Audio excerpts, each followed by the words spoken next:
Maxed out. Japan raises its nuclear threat to the highest level, putting it on par with the Chernobyl disaster. Bump in the night. One commercial airplane clips another on a New York City runway.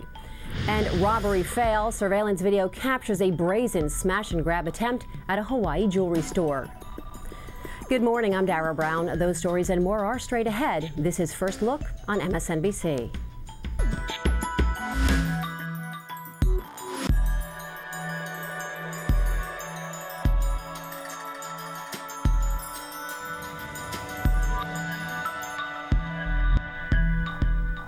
We begin this morning with from bad to worse. A month into the nuclear disaster in Japan, officials are now increasing the alert on the severity of the situation there.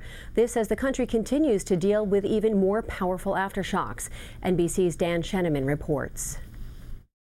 Japan's Nuclear Safety Agency decided to raise the crisis level at the Fukushima Daiichi plant from 5 to 7. That's the highest on the international scale and equal to the 1986 Chernobyl disaster. The news follows reports of a small fire near a reactor building at the plant.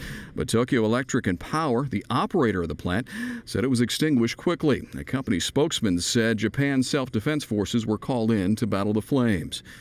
The Self-Defense Force firefighting unit has been deployed to put it out, and at the moment, smoke and flames cannot be seen. It is not clear if the fire is in any way related to a 6.3 magnitude aftershock. The plant has been plagued with problems since the March 11th tsunami and earthquake knocked out its cooling systems and backup generators.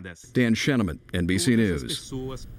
In Washington, lawmakers await a speech by President Obama tomorrow in which he will lay out his plans for the unenviable task of taming the nation's deficit. He'll also outline his long-term budget goals, which White House officials say differ dramatically from a rival Republican proposal. For more, we go to NBC's Tracy Potts in Washington. Tracy, good morning. Welcome back to First Look. I'm Dara Brown. Last night on The Tonight Show, host Jay Leno weighed the pros and cons of the recent federal budget compromise. As you know, a deal was reached to keep the government running. So the good news is the government is up and running, same as before. The bad news, the government is up and running, same as before. Well, a new poll out today shows that only 19% of Americans strongly approve of Obama's performance. The other 81% don't own gas stations, so I guess they don't have that. It has happened yet again. The FAA says an air traffic controller intentionally slept for 5 hours during a midnight shift at the Knoxville, Tennessee airport. And the FAA says they're now taking steps to fire the controller. Taking steps? Really? I mean, what do you have to do to get fired from a government job, okay? You're sleeping 5 hours of an 8-hour shift, all right? And here's the worst part. The guy was real mad. You know why? Because he slept through his break. Oh. Slept through my break. Hey, here you go. Tonight, Jay welcomes actress Kristen Bell, Austin Russell from the reality show Pawn Stars, and musical guest Sarah Evans. That's The Tonight Show with Jay Leno, weeknights at 11:35, 10:35 Central Time on your local NBC station. Time now for your first look at entertainment news. Natalie Portman has gone from vegan to vegetarian for the sake of her unborn baby. Portman says her body was telling her to have eggs and dairy products to keep her levels of iron up and other nutrients. She also says she doesn't want to know what sex the baby is, blaming Jewish superstition. Reese Witherspoon is thankful for all she has, but tells Vogue the one thing she does mourn is the loss of her privacy. Witherspoon says, quote, "Sometimes I'll sit in the car and cry because I can't get out."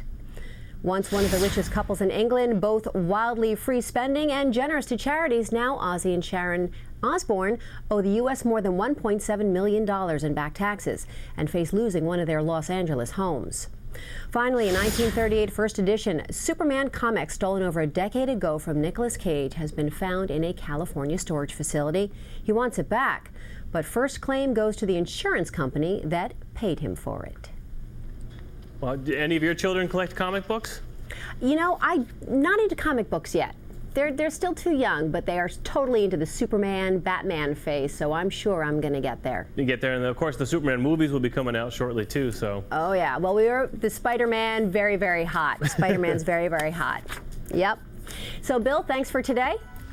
I'm Dara Brown, and this is First Look on MSNBC. Stay tuned. Way Too Early with Willie Geist starts right now.